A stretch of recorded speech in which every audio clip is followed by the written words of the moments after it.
Welcome everybody, I am 6am Comics and this is reviewing my kids' comics. It's been a few months since we've visited our favorite sapphire spirit, the Blue Ghost. So I thought, hey, let's do another one of those. So here it is, the final Blue Ghost solo issue to date. Blue Ghost issue number 3, What an Odd Glitch, part 1 of nothing, I guess. Part 1 of nothing. I like it. It's very, very non-committal. It's less pressure to keep it going. All right, let's get at it. Beginning with the overall presentation, Blue Ghost issue number 3 follows the same format as its two predecessors.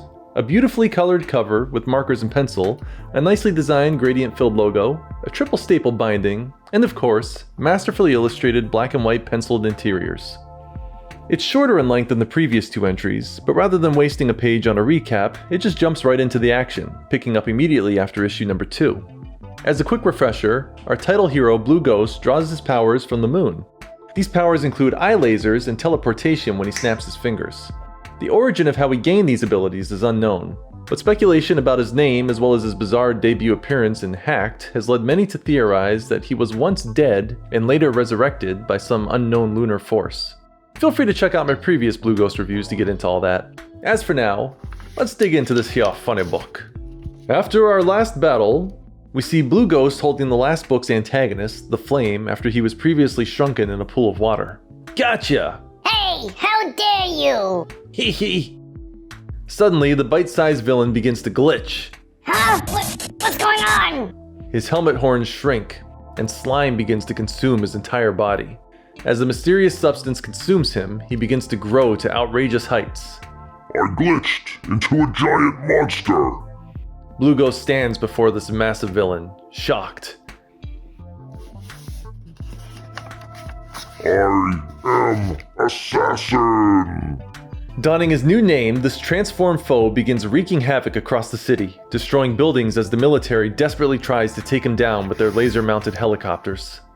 The helicopter blasts its Gatling lasers in the giant beast's direction, nicking Blue Ghost's arms as he's caught in the crossfire. Hey! Hold your fire! With a snap of his finger, he teleports above the helicopter and soars towards Assassin, whose arm is also damaged from the high-tech weaponry.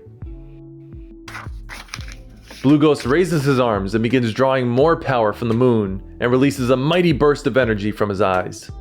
The lunar-powered blast slams into Assassin as he begins to bleed multicolored blood from his torso.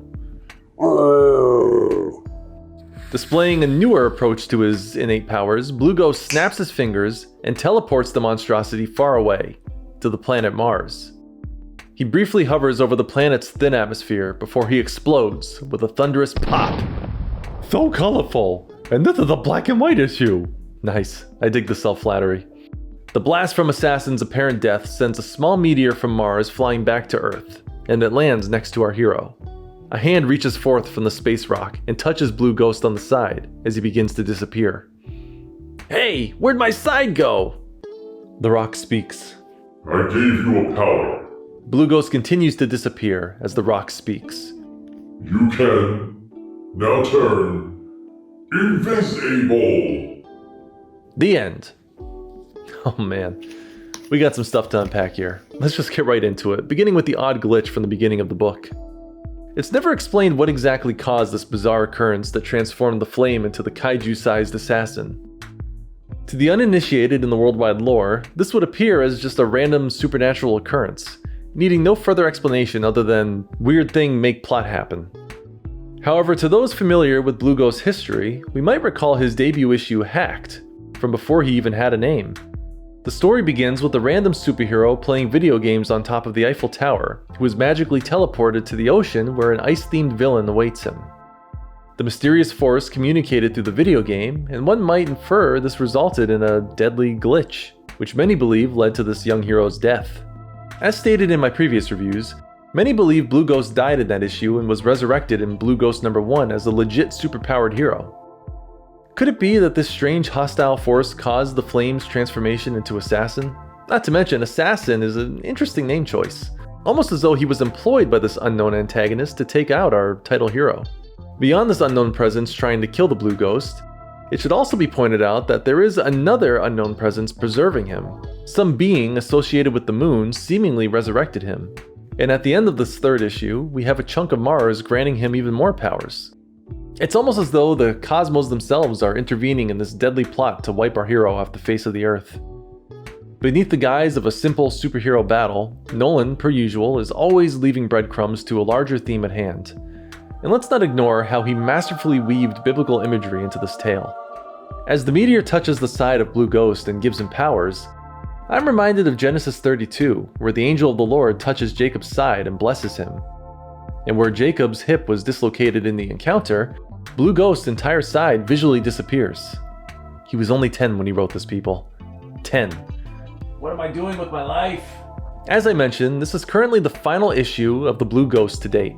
He does appear as one of the prominent heroes in the new graphic novel Lightning Team, in which we see many of the lesser-known misfit heroes from the worldwide universe, such as Crystal Dude, Nolanator, Nolan from Nolan and His Pencil Sword, and newcomer Junebug, team up to take down Nuclear. However, Blue Ghost doesn't make use of this new invisibility power, which makes the timeline of that story, and this one, difficult to place. Or he just didn't feel the need to use that particular power for that conflict. He also makes a brief cameo in World War II, which we've already gone over. Outside of these issues, that's all the information we've got on this relatively new hero in the Worldwide Archive.